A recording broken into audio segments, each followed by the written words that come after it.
मैं बहुत बड़ा नहीं और बहुत कम नहीं, एक सीमित परिवार से हूँ। पढ़ाई लिखाई कहाँ की आपने? पढ़ाई सर हमारा गांव में हुआ है। यहाँ जब आए तो बिरहा सीखना शुरू किया कि वहीं से सीखा? 6-7 साल पहले लोग गांव में मुझे जाने की मैं गाता हूँ। कौन सा बिरहा सबसे फेमस है आपका? मतलब सामाजिक कई बिरहा हैं। अभी जिस पीढ़ी में आप हैं उस पीढ़ी में बहुत सारे लोग बिरहेतर चीजें ज्यादा गाते हैं। सर मैं आपको ओरिजिनलिटी बताऊं तो अब ये जो बिरहा है ना, अब वो बिरहा नहीं रह गया है, अब बेराह हो गया है वो। ऐसे में आपकी योजनाएं क्या हैं? कैसे आप उसको पढ़ाएंगे?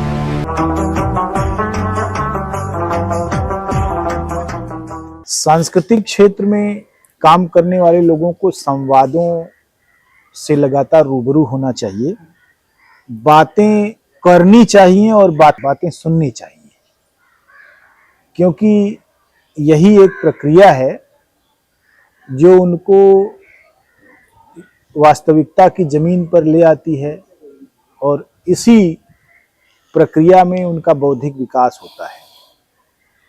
बिरहा गायकी आज एक टफ विधा के रूप में बची हुई है। उसमें जितना मूल्यवान है उससे ज़्यादा कचरा लोगों ने कर रखा है, लेकिन नई पीढ़ियां ऐसी हैं जिनसे उम्मीदें की जा सकती हैं कि वे कुछ नया और अच्छा करेंगे। नई पीढ़ी के ही एक गायक पप्पू यादव बंबई में रहकर अपनी गायकी और अपनी आजीविका दोनों की साधना कर रहे हैं। तो आज हम उनसे जानते हैं कि कैसे उन्होंने बिरहा के प्रति अपने भीतर ललक पाया और कैसे फिर उन्होंने गाना शुरू किया और आजीविका के लिए वे क्या करते हैं और गाने की उनकी क्या योजना है। पप्पू जी, आपका बहुत बहुत स्वागत है। बहुत बहुत धन्यवाद राम जी भैया। और सबसे पहले मैं आपका धन्यवाद देना चाहता हूँ, आपके चैनल का धन्यवाद देना चाहता हूँ कि आप गांव से चलकर आए मुंबई में और मुंबई के कलाकारों को एकत्रित करके, जिसका माध्यम बने हमारे आदरणीय बड़े भैया इंद्रजीत यादव जी। आप कलाकारों को वो एकत्रित करके मुंबई के कलाकारों को जो आपने सम्मान दिया है, जो सहानुभूति दी है और जो आगे बढ़ने का ये एक अच्छा प्रण बनाया है, ये इसके लिए मैं आपको बहुत बहुत धन्यवाद देता हूं और आपके चैनल को देखने वाले सभी श्रोता बंधुओं को प्रणाम करता हूं, सबका स्वागत करता हूं। बहुत बहुत धन्यवाद आपको इसके लिए। और आप मुझे बताइए कि आपके बारे में जी जो तथ्य हैं, जी जन्म कहाँ हुआ और किस तरह के परिवार से आप संबंध रखते हैं? जी, मैं रहने वाला बनारस वाराणसी, आप जानते हैं। जी जी। वाराणसी का हूँ। वाराणसी जिले में एक गांव पड़ता है कैथी मार्कंडे महादेव। जी जी। गाजीपुर का बॉर्डर भी सटा हुआ है, तो वहीं मेरा जन्म हुआ है। और मैं बहुत बड़ा नहीं और बहुत कम नहीं, एक सीमित परिवार से हूँ। और यहाँ मुंबई में आकर के मतलब अपना जीविका भी चलाता हूँ और थोड़ा गाने बजाने का शौक आया तो इसमें गा बजा भी लेता हूँ। पढ़ाई लिखाई कहाँ की आपने? पढ़ाई सर हमारा गांव में हुआ है। अच्छा जी। और यहाँ जब आए तो बिरहा सीखना शुरू किया कि वहीं से सीखा? नहीं सर, हमारा जो बिरहा का शुरुआत हुआ तो मुंबई से ही हुआ। अच्छा। मुझे तो अभी 6-7 साल पहले लोग गांव में मुझे जाने की मैं गाता हूँ। अच्छा। कोई जानता ही नहीं था। तो यहाँ किसको गुरु बनाया आपने? जी, देखिए हमारे गुरु जो थे स्वर्गीय श्री राजनारायण गुरु जी, उनका स्वर्गवास हो गया है, मैं सिन्नी उनको दिया था। लेकिन फिलहाल हमारे गुरु हैं श्री आदरणीय सुरेंद्रनाथ यादव जी। इस समय मैं उन्हीं का लिखा गा रहा हूँ। और लोकगीत वोगीत की जरूरत है तो बलराम गुरु जी हैं। सुरेंद्रनाथ तो गणेश अखाड़े के हैं? जी, गणेश अखाड़े के। सुनील यादव इंजीनियर भी उन्हीं का गाना जी गाते जी हैं? जी जी जी, जौनपुर के रहने वाले हैं। जी।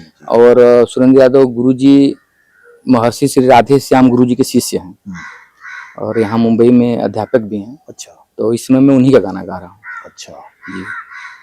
तो फिर कब से बिरहा गा रहे हैं? कब से सिन्नी दिया आपने राजनारायण जी को?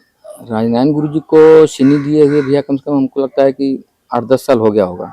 अच्छा जी। तो 8-10 साल से आप गा रहे हैं? जी। तो कहाँ कहाँ गाए? सर मैं मुंबई में भी गा रहा हूँ और गांव में भी अच्छे अच्छे कलाकारों से गांव में भी हमारा प्रोग्राम हुआ तो है। गांव में कब जाते हैं आप?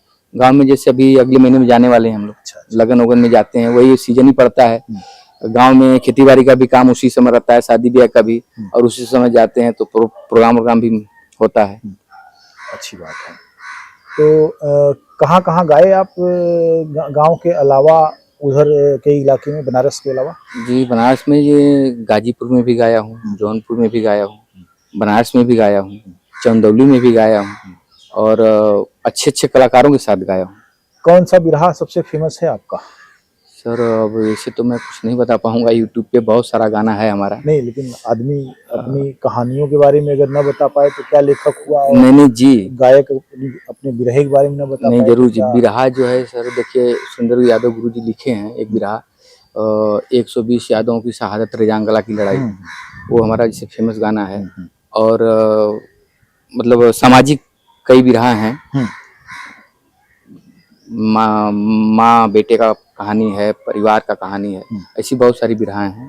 तो अभी जिस पीढ़ी में आप हैं, उस पीढ़ी में बहुत सारे लोग बिरहेतर चीजें ज्यादा गाते हैं। सर मैं आपको ओरिजिनलिटी बताऊं तो अब ये जो बिरहा है ना, अब वो बिरहा नहीं रह गया है, अब बेराह हो गया है। वो उसकी राह बदल गई है, और वो राह बदलने का कारण कुछ, जैसे आप बताए ना, नए कलाकार कुछ इस ढंग से गा रहे हैं, इस ढंग से जनता के बीच परोस रहे हैं कि जनता मतलब बिरहा से जैसे लगता है कि उब जा रही है, अश्लीलता इतना फैला रहे हैं। नहीं तो एक जमाना था बिरहा के लिए कोसों कोसों दूर लोग जा करके बिरहा को सुनते थे। मैं खुद ही कई कोस गया हूँ जी, और लेकिन आज बिरहा की यह स्थिति हो गई है कि बगल में ही हो रहा है तो लोग जाने से कतराते हैं। तो बिरहा इस समय बेराह हो गई है। जैसे मैं एक बार अभी पिछले दिनों गया अपने पड़ोस में बिरहा सुनने जी, तो गायक जो गा रहा था जी, बहुत मार्मिक प्रसंग था, दिवोदास का, जब शिव को भगा दिया उसने जी, जी, जी, बनारस से, जी, और दिवोदास जब वहां का राजा बन गया, उसका बिरहा था। जी, लेकिन एक बार वो आलाप लेता था तो उसको 500 रुपये मिलते थे, फिर वो उनके चरणों में लौट जाता था। अच्छा, और फिर जो है कुछ बातें कहता था, जी, फिर एक लाइन गाता था, फिर जो है कोई किसी ने 100 रुपये दे दिए तो फिर वो लौट जाता था। जी, जी। और इस तरह की चीजें जो है तो लगातार बढ़ रही हैं। बिरहा अंततः मैं नहीं सुन पाया, मैं चला आया घर। भैया तो ये सब चीजें भी आप हो तो रही हैं। घूम रहे हैं हर जगह, यूपी, बिहार, महाराष्ट्र में भी हर जगह आप गायकों से मिल रहे हैं, देख रहे हैं। और आजकल कलाकार इतना मतलब अपने को हिट होने के लिए बिरहा का जितना स्तर नीचे वाला है वहां तक गिर जा रहे हैं। बहुत सारे लोग अभी हैं दूर दराज के इलाकों में जिनको बहुत चर्चा नहीं मिली जी, उनसे जब मैं बात करता हूं तो बिरहा की वास्तव में मर्म जो बिरहा का है, जी, जी, उस तक वो पहुंचते हैं, वो जी, गाते हैं, सुनाते हैं, जी, लेकिन उनको मौका नहीं मिलता, उनको लोग बुलाते नहीं हैं। जी, इस तरह की चीजें भी आ गई। दूसरी चीज, बिरहा में राजनीति इस तरह की हो गई है कि अगर आप किसी खास ग्रुप में हैं जी, तभी आपको बुलाया जाएगा, नहीं तो नहीं बुलाया जाएगा। इस तरह की बहुत सी चीजें हैं, और ऐसे में कलाकार के सामने प्रस्तुतियों का संकट है, जी। एक बड़ा संकट है। एक बात और है सर, बिरहा में वाकई में राजनीति हो रही है। कुछ ऐसे कलाकार हैं जो अच्छे अच्छे कलाकार हैं, और मैं बताऊं कि आज के जो नामचीन कलाकार हैं, अगर उनके साथ प्रोग्राम करा दिया जाए तो 19 नहीं होंगे। लेकिन कुछ कलाकार ऐसे हैं कि उनको खींचने के लिए, जैसे कोई अच्छा कलाकार है महाराष्ट्र में, जैसे हमारे राष्ट्रीय अध्यक्ष हैं इंद्रजीत भैया, तो कहीं इनका कार्यक्रम लगा तो कोई ऐसा कलाकार आ जाएगा, अरे इंद्रजीत को या पप्पू को या किसी को 10,000 देकर के गवा रहे हो, अरे मुझे साउंड और चौकी लगवा दो, मैं वैसे गा दूंगा। तो अब वो गाएंगे, सामने वाला सोचेगा कि उनको 10,000 देना है, ये फ्री में आ रहा है। लेकिन वो जा करके वहां ऐसी बिरहा गा दे रहे हैं कि जो करा रहा है या जो सुन रहा है उसका बिरहा से दिमाग खड़ जा रहा है कि ऐसे ही गाते होंगे बिरहा, इसलिए अच्छे कलाकारों को भी नहीं बुला पा रहे। पारिश्रमिक तो भाई, अब जैसे इंद्रजीत जी ने अपना पूरा जीवन लगाया जी, बिरहा में, बिरहा के लिए आपने अगर उनको 10-20 हजार नहीं मिलेगा जी, तो काहे गाएंगे, काहे अपना कलेजा फूकेंगे? ये तो जरूरी है भाई, तो घोड़ा घास से यारी करेगा। बिरहा का पतन यही से हो रहा है सर ना, कि वो फ्री में जाके गा रहे हैं, प्रोग्राम काट दिए, मुझे फ्री पैसा मत दो, मैं गाऊंगा, और वहां ऐसा गा के चले आ रहे हैं कि दोबारा फिर बिरहा को बुलाना वो लोग नहीं चाह रहे। तो ऐसे में आपकी योजनाएं क्या हैं, कैसे आप उसको बढ़ाएंगे आगे? सर, हम लोगों का तो यही ध्येय है कि बिरहा एक ऐसी विधा है जो हमारी संस्कृति को बताता है, वेद पुराण को बताता है, इतिहास को बताता है।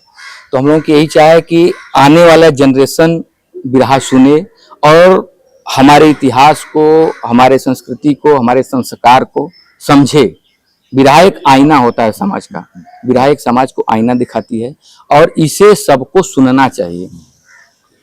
बहुत अच्छी बात है, बहुत बहुत धन्यवाद, आपने समय दिया हमको। और हम चाहेंगे कि एक बिरहा कम से कम आप जो है आज गाइए। सर, बनारस में लोगों को ये पता होना चाहिए कि बम्बई में उनका शेर जो है किस तरह से दहाड़ रहा है। नहीं सर, बहुत बहुत धन्यवाद। मैं हट रहा हूँ यहाँ से और आप गाइए। मैं एक मिनट सर, मैं पूरी बिरहा तो नहीं गाऊंगा, जितना भी समय कम है। हाँ। मैं एक हमारे आदरणीय गुरुजी लिखे हैं सुरेंद्रनाथ यादव जी, अभी हाल ही में लिखे हैं बिरहा, एक देशभक्ति बिरहा, उसकी मैं भूमिका 4 लाइन का वो ककहरा में लिखे हैं भैया। तो पूरे बिरहा में ककहरा, छंद, शब्द शोक क्या क्या सब कुछ भरे हैं, लेकिन मैं सिर्फ वो 4 लाइन भूमिका आपको सुना दे रहा हूँ। और इसे आप खुद ही अनुभव लगा लेंगे कि आज के प्रवेश में गायक अच्छा चीज लिखना चाह रहा है और गायक अच्छा चीज गाना भी चाह रहा है, लेकिन जनता उसको पसंद नहीं कर रही है। जो अश्लील गा रहा है, जो मंच पे नाच रहा है, कूद रहा है, उसको लोग ज्यादा पसंद कर रहे हैं, लेकिन अच्छी चीज सुनने के लिए तैयार ही नहीं। देखिए, जनता का पतन भी होता है जी, केवल गायक का ही नहीं पतन होता है, जनता का भी होता है जी। और अगर जनता अपने लिए अपने दिमाग में कचरा भरेगी तो कचरा ही उसके दिमाग में जी, सही बना बात, रहेगा। सही बात। मैं यहाँ से हट रहा हूँ। बहुत जी। बहुत धन्यवाद आपको। जी, और आप सुनाइए। एक बिरहा की भूमिका है जिसे आदरणीय हमारे गुरुजी सुरेंद्रनाथ यादव जी ने लिखा है। ककहरा में उसका बोल है, कसक थी कलेजे में कंतरी कई, खटकती जो खंजर तो खलकार खाए। गौरव की गाथा से गर्वित गगनपति, घनघोर घर्षण घमर घन घनाए। चंक्रमित की चचू चाह चंचुर चमक, छोह को छोड़ क्षण क्षण छपक छवि छपाए। जंग में जंग नीसों की जयकार गूंजे, झंकृत झलक झरझरी सा झपाए। तो आजकल ऐसा चीज बहुत कम सुनने को मिलता है, लेकिन क्या करेंगे, समाज जैसा चाहता है, जनता जैसी चाहती है वैसा गायक देता है। तो मैं आपको धन्यवाद देता हूं